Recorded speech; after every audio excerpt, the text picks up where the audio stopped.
Mbakana, c'est la porte de Kinshasa. Ce qui menace, c'est commis déjà dans Mbakana. Mais c'est grave. Si Chaba il y a des villageois, il y a des Makala. Il y a des Makala, mais il y a des Makala, il y a des armes, il y a des armes. Il y a des Mbororo. Il y a des Kisangani, des éleveurs Peul. Il y a des Centrafrique, il y a à peu près 2000, 30 000 de bétail, il y a des armes. Et quand le commandant suprême Mobutu a décidé que l'opération Ango. Donc, 31 brigades, Sarma, Basaka, unité, s'occuper de Batouane. Info 243 au cœur de l'actualité.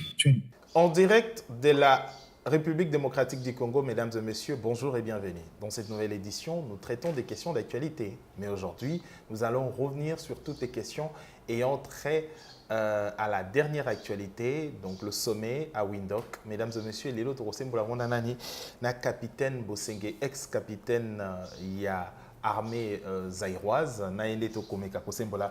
Bonjour capitaine Bosenge. Bonjour Raphaël. Alors, au lundi, comme Batonioso, Makambo, ba décision Tata Mokondi, na délégation qui na Windhoek, na sommet ya SADC, au bazui bongo ya ko talisa plus ba intérêt to masolo na bango na makambo matali SADC. Yo yambi yango boni.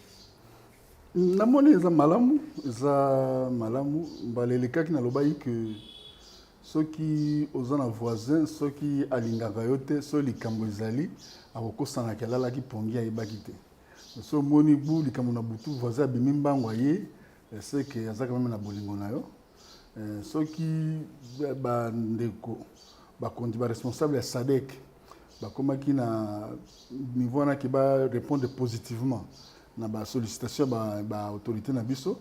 Ça c'est une bonne chose. C'est une bonne chose dans l'ensemble, mais peut-être Tokolobelango Sima, ils ont mal que SADC a répondre favorablement na doléance na biso, mais eloko za malamute, il faut pas que tokanisa que SADC a assurer mission constitutionnelle régalienne et armée na biso, il y a que défendre l'intégrité territoriale na biso, na protection des biens et personnes. Mutumsa organisation qui ko sale la moté à part armée na biso. Ba muso il faut savoir le monde ya ponctuel.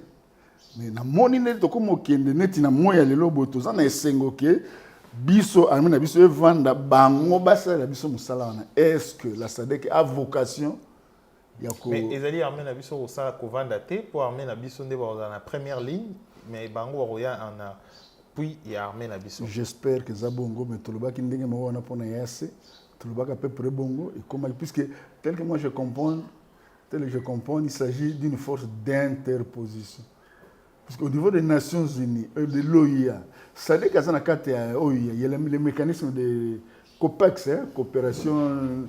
Est-ce que SADC Azoya, comme force d'imposition de la paix, ou bien force d'interposition.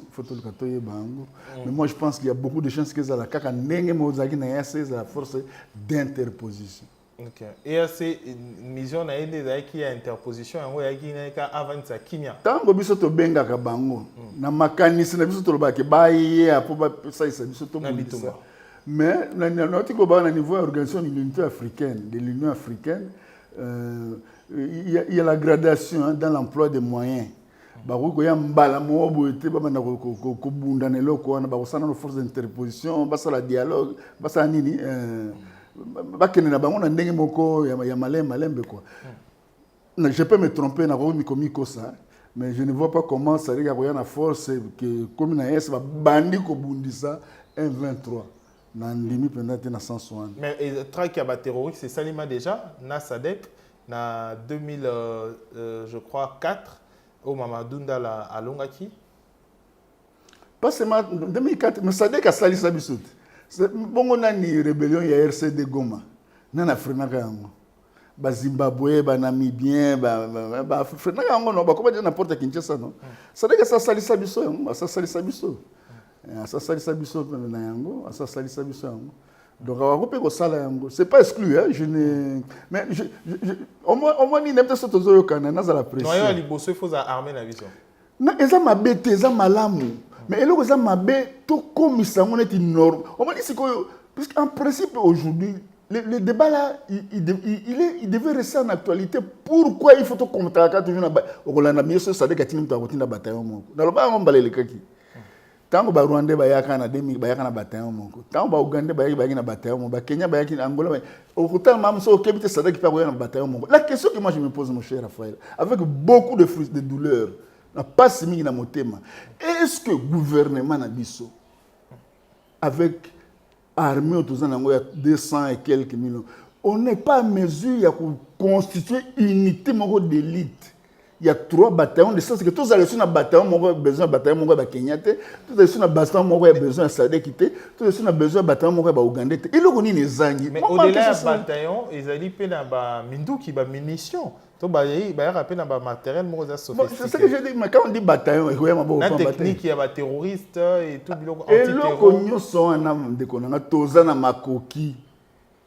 Les première volonté politique, ce pas condamné, ce pas lingui yango. En moins de 6-9 mois, tu as déjà une troupe d'élite, tu as arme, qu'est-ce que tu as dit yango te? Na lingi te na komaneti, ba makambo ba dépasse mingi tozo sala wa boy. Est-ce que ils peut-être mingi koleka ya kotia sur pied une unité à 3 bataillons d'élite bien armés, bien équipés? Mboka na biso na makoki na ngo. Problème nga za yango wana. Ça c'est moi comment c'est celui-là. Eza mabete Sadek ya. Mais eloko za mabe to comme mona ngo comme si d'accord le roi Sadek ya yé, en fait tout dépendra na Sadek. Non. Ça devait être une situation provisoire. Nekta bangolais ba nani ba rwandais ba ya tete. Déjà mbele le temps wana na moyen de loyo tozana eloko ya biso moko. Puisque na mukili moko aucune nation au monde n'a été libérée par les étrangers. Et aucune nation au monde n'a été défendue par les étrangers. Alors, lelo na makambo oyo koleka na partie est ya mboka na biso, comment na que insécurité kolongwa na est comme na ouest na Bandundu également, Bandundu ezali porte à Kinshasa. Avec quelle observation étant ancien agent et à service et à renseignement et d'action, vous allez équipé analyste na cabinet ya moko ya ba généraux ya mboka na biso général Maele, avec quelle analyse et observation au côté de la situation au Kolekana ouest na Bandundu? Ngombe après to komo yoka isusu e komi bato bakumoka bwana ba kwa mutu bitumba et tout, avec quelle observation au makambo? Les mêmes sentiments d'inquiétude, de frustration. Ils ont toujours passé, ils ont passé dans mon thème, puisque dans une guerre asymétrique, même on a commencé une guerre asymétrique. Le lema primordial, en fait, il y a la faveur de la population, ensuite du renseignement. Le renseignement, asymétrique, pour gérer le guerre asymétrique, il faut le renseignement. Mbakana, c'est la porte de Kinshasa. Bato basala ba technique d'état-major ba yebi yango neti ndeko nanga colonel Martin Passé asala yango dato ko yeko lango suka na nini na centre supérieur militaire on ne défend jamais une ville dans une ville. Donc il faut défendre Kinshasa na Malukute. Pour ça bazanga na Mbakana, so menace na Mbakana. Ça veut dire que biso solité à force biso faut que na Maluku. Et Maluku c'est déjà Kinshasa. On ne peut pas défendre une ville dans une ville. Donc ça dit que ce qui menace c'est comme déjà dans Mbakana, mais c'est grave. Mais là où nous avons toujours le Cambouana, c'est comme si la vie est normale. Tu vas dire, mais là c'est ça dit toujours zéla. Sadek est atteint d'abord. Sadek a envoyé pour pas gérer ma Mbakana. Donc ça repose le même problème de la constitution tout à fait cessante d'une unité spéciale de troupes d'élite de notre armée dont une composante est aux guerre asymétrique, hein, et que dès que c'est Mbakana, c'est simple, intervenir. De premiers années, ils étaient tous séparés pour Sadek, ils ont été bateau. puisque il faut que biso moko tozala na capacité wana exécutif na biso ma commandant suprême na biso il faut azana makoki oyo ko permettre à remplir mission constitutionnelle na ya défense et intégrité du territoire national et sauvegarde des biens et personnes mission constitutionnelle je vois même nini ya liboso même na serment na prêta kango mais ako sala yango ndenge na partie ba étranger est-ce que c'est normal? C'est normal que tout le commandant suprême na position que pour remplir mission na ye oyo ya prêta serment il faut contacter na ba étranger. Mais ma collaboration, ils ont rappelé, même les États-Unis d'Amérique, tu vois, dans les Cambodgiens, même la France, tout le pays du monde. Non, il y a ceci. Il y a ceci. Mais biso tu armé, tu es bien. Donc tant que la France, on a biso qui va allier en Normandie. C'est puisque De Gaulle a ça qui appelle de Londres et que les résistants ba la kana kati. 3 quarts de Moussala et déjà qui fait na ba résistant. Pour monter aux États-Unis, qu'on a été na Texas, akobuna ndenge ni bango ne ba se awa boye awa koleka boye awa koleka. C'est-à-dire que bana mboka nde. Omoni même ndenge za sangana wana ndi tolobaka o tozala même ndenge ba France na Grande-Bretagne ba Canada ba na ba Australie ba yaka mais l'effort principal na niveau ya France ils ont soutenu ba résistants français na bien honte. Oui, tu bien non? Moussa, pour sabotage de chemin de fer, information sur la position des Allemands, les gros qui sont français. Et puis, unité de France, qui a débarquement en Normandie. On n'a pas besoin de Colombo. Alors, na makamboana, toko landa na information, ko découper moi moké ba information, batwana ba koyaka na bangombe. Ba koya ba msu ba ngombe, o kangombe koti oyo boye ngombe ke boye aujourd'hui. Est-ce que ekoki oza na élément yo yi moto ya renseignement ça dit renseignement kala oyebi est-ce que ekoki oza ba élément lié na bato oyo ba koki osala makambo ya ko créer moi insécurité? Tout à fait. Bongo guerre Shaba 1 bandaka ndeni. Si Shaba 1 banda oya ba villageois bazoya na ba makala. La fois passée au Solaki na major aviateur et diolo. Après ça qui on est ni banana no kota na ba makala. Non na interview na landaki bato bazo kota na ba makala. Bozo na kama makala na kata makala ba arme na ministre bande kozala. Omoni. Yango omoni baba l'histoire c'est un perpétuel recommencement. Bangombe wana. Koya ba ezambala liboso te. Na ba année 88 ou 89 ou 87. Ils ont dit que Mbororo. Na Kisangani, ba éleveur Peul. Ba utayi côté ba Centrafrique na Bangombe na ba ya à peu près 2000 30 000 de la bétail bazanga na ba arme. Et na tango wana commandant suprême Mobutu a décidé que opération ba no opération Ango donc 31 brigades Sarma na basaka unité moko responsable ba keneke ko s'occuper na batouane.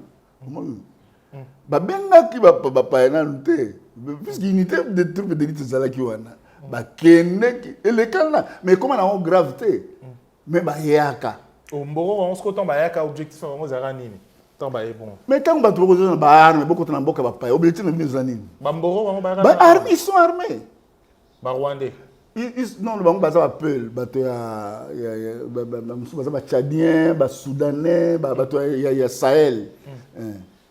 Tant ba Koti. Ba kota qui déjà ba komi ko occuper ba territoire. Frontière na biso ba kota ka ndenge nini pour que quand vous avez 2 300 km², c'est on peut pas mettre quelqu'un à tout les lignes. Il y a moi ça likambo ya tant to commander les boss, c'était pas l'occasion.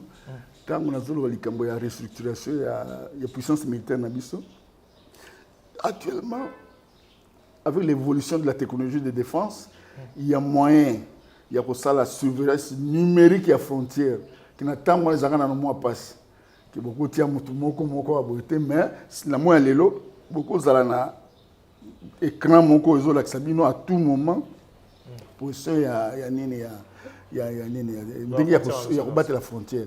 Mais maintenant on a bayaka, basukaka pour nini 31 brigades na sarma bakendeke kuna. Tant ba koti ba occuper ba occuper baokipaki côté ya ango côté ba Ituri kuna no baote na Centrafrique baokipaki mambele bango bayaka na baarme au fait balandaka nini pâturage omoni mais batunaka permission te bayaka pe na passeport te baotila bango visa bayaka nde na bakoti mais ezali déjà agression alors soki déjà ekomi na porte ya Kinshasa et que tozozela peut-être SADC ça pose problème. La porte ya Kinshasa aujourd'hui tango ko salema bongo lelo to komo ka bato mususu koto ba bundi koto ba sali ni bo peuple ba bundi pasi na lobaki na ngona ibande na kato maloba te pasi na ngezali nini na lobaki ngona mbalelekaki hein na pesa ki to sali même émission moko ya koloba ndenge nini ba sali makambo ya ba conjuré de Pentecôte hein ndenge ba banda kiti bazolande ba ti mokolo ya suka na ndenge balandela ki chombe kuna. Mais quand nous faisons des enquêtes judiciaires, dès que tu as qui dit on tout le monde te découvrir tout tunnel d'accord tant que nous besoin de parler de ma bon c'est ce qui m'inquiète puisque dans une guerre asymétrique le travail promulgué pour le travail à renseignement le renseignement faisant ma casse pour ce renseignement faisant ma casse les musu bato ba ko matina bambakana te mais peut-être dans le niveau à partir du colo qu'on a déjà tout cas qu'on landé la mambo les gens je sais que ça ne plaît pas aux gens hein. Lui il est là pour critiquer mais en fait il y a une critique objective mais il y a un problème mon cher Raphaël on ne peut pas être un État qui dépend d'un bataillon étranger c'est pas normal et comment on est nettement normal et que ça normal ceux qui tournent dans ma coquille mais on a tout. Moi, en termes, il y a une relation entre État et État Moussoussou. Mais c'est pas que dépendre. L'autonomie la relation entre États Moussoussou.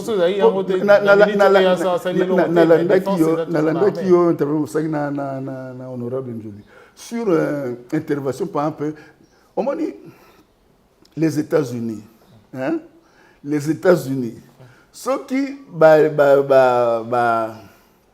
banani cubain côté infiltré na Miami hein ko benga autenté ezolanda outil est-ce que mona ese le loko to benga paya tani pas dans comment qui makambo ya RCD Goma hein on appelle ça une guerre. Il y a même une guerre mondiale africaine sur le monde. État est simple. C'est normal. Mais tu as besoin de payer pour bouter to gérer bateau infiltré ngombe bazana mbakana. Est-ce que c'est normal? Quel est le principe du monde qui fait ça? Parce que l'armée est en train de débattre comment j'ai parlé de gérer. Ouais. C'est une menace. C'est pas. C'est une menace. C'est pas encore. C'est une menace qu'il faut gérer. Ouais, là c'est l'armée. Ils ont devoir y armer à Rosa. Aujourd'hui, avec quelle attitude il faut considérer menace Oyo? Il y a Mbakana. Menace c'est même Mbakana te. Tes menaces aux alliés dans la partie ouest na Bandoudou. Au moins il décore. Est-ce que ils ont la possibilité par exemple sur une menace ya Bongo Rosalema ça la perquisition na ba lieu à Bongo? C'est une action ponctuelle. Hein? Le cas qui n'a pas qui instruction, formation de base, il y a des troupes militaires, pratique la médiocratie. Troisième point, management des systèmes de défense. Management des systèmes de défense. Au lobby qui va commis en Mbakana, c'est que banda qui quelque part. Au moni, banda quelque part. Mais c'est une menace. Oui. Et une menace, il faut concevoir des approches de parade. Il faut une évaluation de la menace. Il ne faut pas que les gens ponctuels. Pour les gens il faut que la solution. Non. Si tu as l'évaluation de menace globale, tu as la porosité de la frontière. Et ça, point moko. Pour toi, est-ce que tu as RCA? Est-ce que tu Rwanda? Est-ce que tu Ouganda? Est-ce que tu Soudan du Sud? On a porosité à frontière extérieure. Deuxième point, la menace toujours, nous avons l'évaluation de la menace, risque de résistance de mouvements insurrectionnels internes. Pour la menace, il y a la menace externe et la menace interne. La menace externe, les alliés, Bamboro, par exemple, on a pris exemple. Mais la menace interne, on n'est pas des milices tribales, des milices réfractaires à la paix. Ndengo Makawana. Et c'est pas menace interne. Mais il faut se pas causer la casse. Ceux qui boyoki qui batubaye nambakana des besoins action. Non. Il faut l'évaluation de la menace est permanente. Après 1 mois, 2 mois, 3 mois, au niveau du Conseil, on n'a pas la fois passée. Conseil national de sécurité, éthique à la cause, nettement officine mon corps. Cellule de renseignement, mon chef de l'État, il peut s'arriver à l'information. Ils ont centre de coordination et action. Il y a l'ensemble de la communauté nationale de renseignement. Et à partir du Conseil national de sécurité, après 1 mois, 2 mois, 3 mois, il y a une évaluation et menace sur le plan global et en cannabis. On va établir ce qu'on appelle la carte de vulnérabilité sécurité de notre État à telle date. Donc, ils ont ça, les pays qui sont organisés, tous les 2-3 mois. Tant que vous avez l'évaluation et menace, tant que vous dégagez ce profil actualisé et menace. Donc, on a entre autres, ils ont c'est un des éléments. Il y a un moussala global au Bossala. Pourquoi c'est la globale? Parce que ça va nous dicter une politique de défense. Pendant qu'on évite l'action isolée, une navigation à vue, tout ça qui n'a SADC. Calmement, non? Tu as un problème, tu as un problème, tout ça qui sont dans SADC. C'est la navigation à vue. Comme on n'a pas une politique cohérente de défense, ça va essayer erreur. Au niveau de renseignement, au niveau de sécurité nationale, c'est inadmissible. C'est inadmissible. Nous n'avons pas pour critiquer les gens, mais c'est une réalité. Nous devons faire un effort d'assainir. Essaye au Kolobana, ils ont dit par rapport il y a décision où ils allaient très dans l'information. C'est-à-dire que quand on a bien fait une politique, on a évalué la menace, on a dégagé le profil actualisé, le profil global de la menace. Maintenant, on va chercher des solutions à chaque problème. Solutionner la politique, notre politique nationale de défense. Et pour éviter tout ça, l'improvisation. Et ça, c'est à limite longue. Les caméras avant, en juin, il faut déjà en septembre, ils en ont besoin de 9 mois. Tout ça, on ne peut pas improviser, on ne peut pas gérer un État dans l'improvisation. Maintenant, on est en train de parler de Kwamutu, puisqu'il y a des éleveurs là-bas. Mais qu'est-ce qui se passe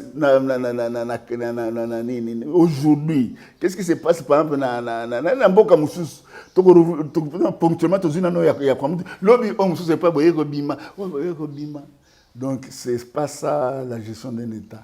Avec ce management aussi irrationnel dans le système de défense, ce n'est pas bien pour le retour de la paix, ce n'est pas optimiste.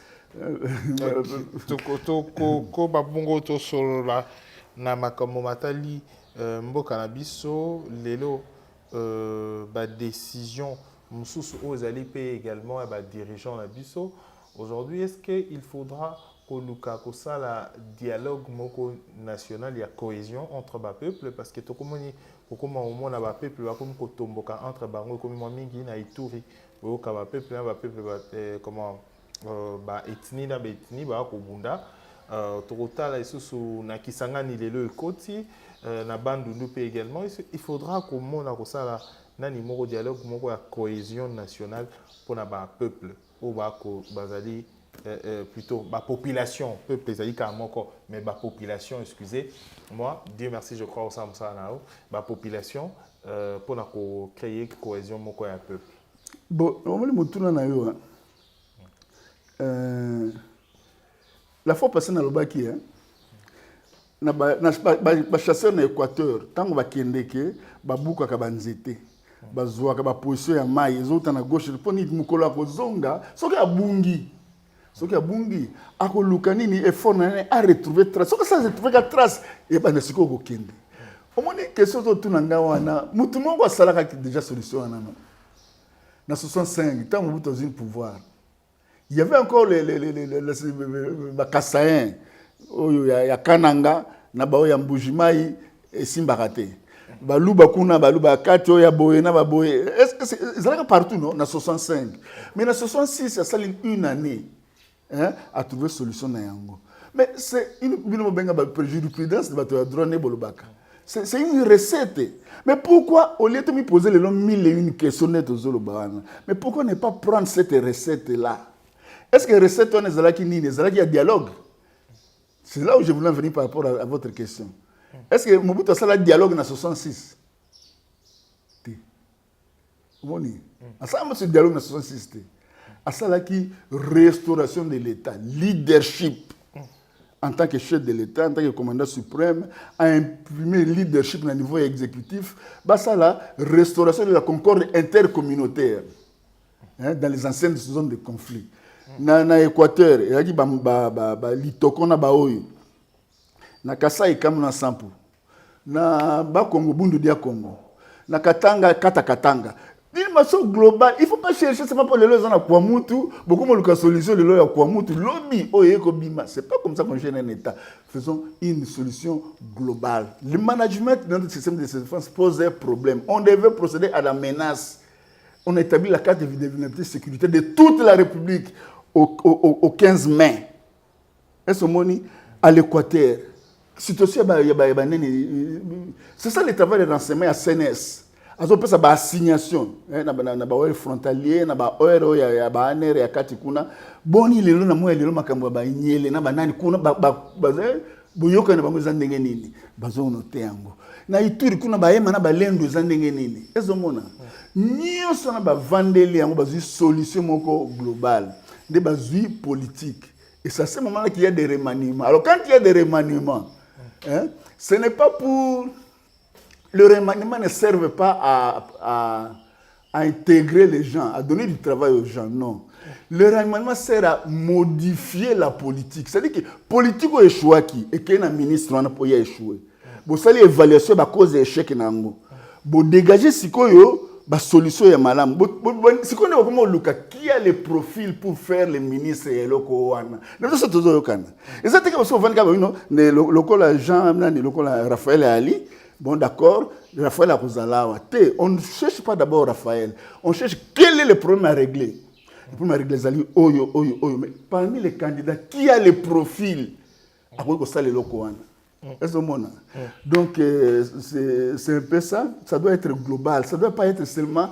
Tu réfléchis quand on les lobes comme dans Mbakana. Tu vas dans la solution Mbakana. Non. Tout ça, c'est une solution. Une évaluation, le profil de menace est global. Établissement de carte de vulnérabilité, sécurité et nation. Et puis, prendre des mesures de parade d'ensemble dans une politique de défense. La Ligue n'a chuté. Est-ce que, Chairman Azawana, depuis bientôt, un mois, c'est quoi qui non? Bon, est-ce que nous avons déjà une politique de défense? Je serais heureux que tous en ayons déjà. Pourquoi? Parce que c'est le tableau de bord, c'est la feuille de route, avec un chronogramme. Mais si tous en ayons, c'est que.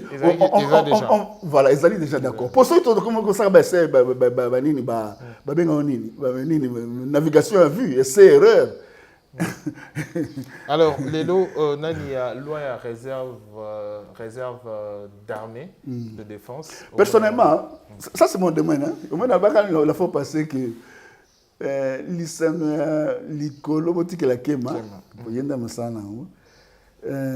bon, écoutez, Ndeko Raphaël,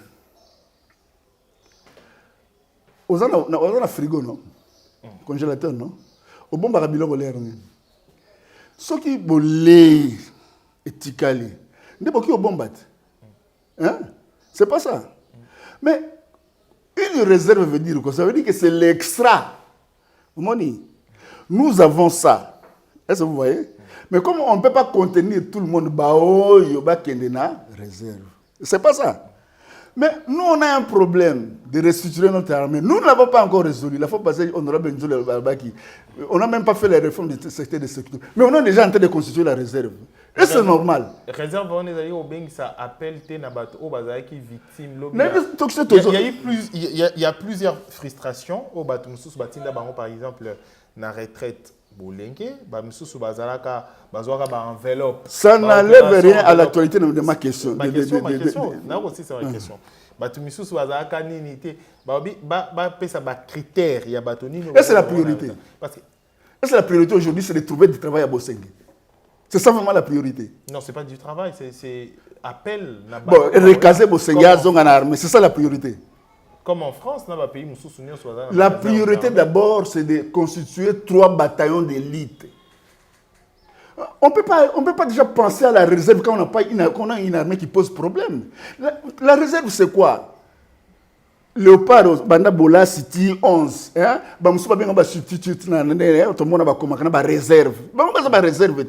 comment est-ce qu'ils ont entraîné l'équipe au Banda constitué équipe et réserve? Non, poni, joueur et chanter. La réserve, on est pour la formation. Est-ce que tu as dit c'est pas le moment de parler de la réserve aujourd'hui. La priorité, c'est pas de constituer une réserve. Le problème de la réserve se pose quand on a les extras. On s'est dit, par rapport aux capacités budgétaires de l'État, on ne peut pas continuer à grader en actif Batoboy. Tout ça, le système à réserve qu'au moment opportun, on aura besoin de... Mais nous, on n'a pas encore l'essentiel, on est déjà à la réserve. La question. Est-ce que Ezali, méthode de mon côté, il y a pour faire intégrer bateau ya mapinga na biso basaki honneur au bazaki formé à l'extérieur au bazwa mbongo ya l'État au bakena ba côté expertise. Tant ba moni que lelo par exemple du na makambo lobby tout à l'heure d'une méritocratie koufi ba misu bazate ba moni problème wana ba biba tona bazonga ba pesa matière na oyo to za ba wana attendant to bongisa problème na biso. Mon cher Raphaël, excusez-moi, la réserve c'est quoi La réserve n'est pas faite pour travailler aujourd'hui. Je ne sais pas si nous attendons. On ne considère pas la réserve pour aller en Bakana. Une réserve, c'est quoi? Une réserve, c'est une force d'attente dont on aura besoin au moment opportun. C'est-à-dire que la priorité, ce n'est pas la réserve. La priorité, c'est de considérer d'abord un noyau initial d'une armée dissuasive. 3 bataillons d'élite. Et ce moni, c'est aussi Bango. Maintenant, au moment quand il va falloir rationaliser l'effectif de l'armée, pour trouver un juste milieu entre le budget de l'État, les missions de l'armée, le volume, surplus wana, le groupe a déjà formé, besoin d'expérience, pas constituer réserve. Au moment où porter, on a besoin d'un Bango. On ne peut pas parler de la réserve, d'une équipe de réserve, alors que vous n'avez pas encore les 11 joueurs qui vont commencer le match. Et c'est normal. Alors, Toko Minasuka édition la Bisso, capitaine Bosengue. Et là, on y recueille ça à Congo Mani ou à la Bisso pour tout théâtre de l'édition la Bisso. Tous en akondima. Et au moni to nyoso mukolo mukilo ezanzambe. Et ngana lobaka lo moko ba moi liboma na ngande na lobaka na ba toujours sauter ce qu'on a nini na biographie ya Facebook na lobby, l'Occident est en train de décliner en Ukraine, les nouveaux grands Zaïre arrivent. On m'a dit, ça paraît un peu absurde, mais une chose est vraie. D'ici fin de l'année, il y a des États-Unis et Kosila. A échoué autant que échoué en Ukraine, automatiquement, il y a Rwanda et Kosila. Les multinationales ont bloqué et Kosala sous-souté. À ce moment-là, on n'aura pas besoin de Kenya pour former les gens. Alors, Tokomi Natsuka édition la Bisso, Otoyambaki Lelo, Azali, auteur, il y a livre Histoire du régime Mobutu révisité, Azali Moto, Azali na service à renseignement et d'action, SARMA, il y a service militaire, il y a armée na biso, militaire na phase, Azaki conseiller na cabinet général Maele, et puis cabinet conseiller privé à Kongolo Mobutu, capitaine Kongolo Mobutu, oui. Capitaine Kongolo Mobutu. Capitaine Bosengue, merci de la disponibilité. Merci, sauf que Ezali disponible dans Bato Kinshasa, na CDI. CDI est le monde à Calabis, entre Marsav, qu'on a un casier judiciaire vers le fleuve là-bas. Ils sont déjà disponibles. Le week-end, ils ont $30. $30 seulement, vos 8 livres. oyo na CD na CD na ba protestant na Gombe et puis ekoleka na nini na Amazon Kindle nano e-book oya version électronique na week-end na déjà ekozana. Donc ce week-end déjà vous retrouvez en bino vous allez na diaspora vous retrouvez na Amazon na Kindle. D'accord. Merci to comme na souka édition la biso to prochainement pour la édition Msoso d'ici là portez-vous bien. Au revoir. Info 243 au cœur de l'actualité.